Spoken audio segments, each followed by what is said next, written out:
আমি কখনো জিন ভূতে বিশ্বাস করতাম না, কিন্তু মালয়েশিয়ার এক জঙ্গলের ফার্মে যা দেখেছি তা আজও ভুলতে পারি না। শূন্যের উপর একটা চেয়ার ঝুলে আছে, চেয়ারের উপর বসে আছে একটা বিড়াল, আর সে মানুষের মতো হাসছে। আসসালামু আলাইকুম ভাই, আমার নাম আপন, বাসা টাঙ্গাইল, বাকিটা আর বলা সম্ভব না। আমি একজন মালয়েশিয়ান প্রবাসী, 2018 সালে মালয়েশিয়ায় প্রবেশ করি। আমার জীবনে জিন বা ভূত পেত কখনো বিশ্বাস করতাম না, শুধু লোকে মুখে শুনতাম। যাই হোক, এবার ঘটনায় আসি। আমি মালয়েশিয়ার সেরাম্বান ডিস্ট্রিক্টের ফাসির ফানজাং এরিয়ার একটা গ্রামে ফার্মের কাজ করি।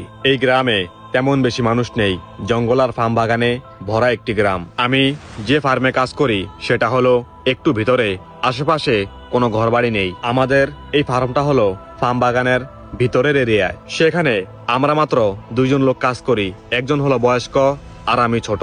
আমি অনেক সময় অনেক কিছু দেখি, কিন্তু বিষয়গুলো ভালোভাবে খেয়াল করিনি, কারণ আমি আগেই বলেছি জিন ভূতে বিশ্বাস করতাম না। 2025 সালের 19 অক্টোবর রাতে আমি বসের সাথে চলে যাই মুরগির বাচ্চা কিনতে।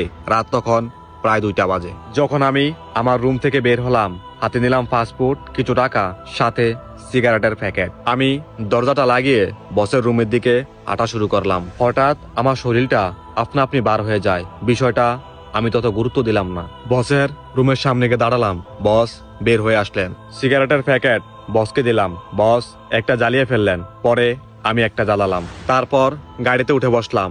বস গাড়ি চালাচ্ছেন, আর আমার তখন শরীর ভারী হয়ে যাওয়ার কথা বারবার মনে পড়তেছে। বস ছিলেন হিন্দু, ইন্ডিয়ান, তামিল, কিন্তু মানুষ হিসেবে অনেক ভালো। আমরা যেখান থেকে মুরগির বাচ্চা নেব সেখানে পৌঁছালাম প্রায় 4টার দিকে। এক পর্যায়ে বাচ্চা নিয়ে বাসায় ফিরলাম।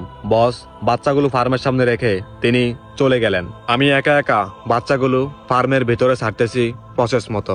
বাচ্চাগুলো ছাড়ার মধ্যেই একটা সিগারেট ধরালাম। সিগারেট শেষ করার পাশাপাশি কাজও শেষ করলাম। তারপর রুমে এসে সাবান দিয়ে হাত মুখ ধুয়ে নিলাম।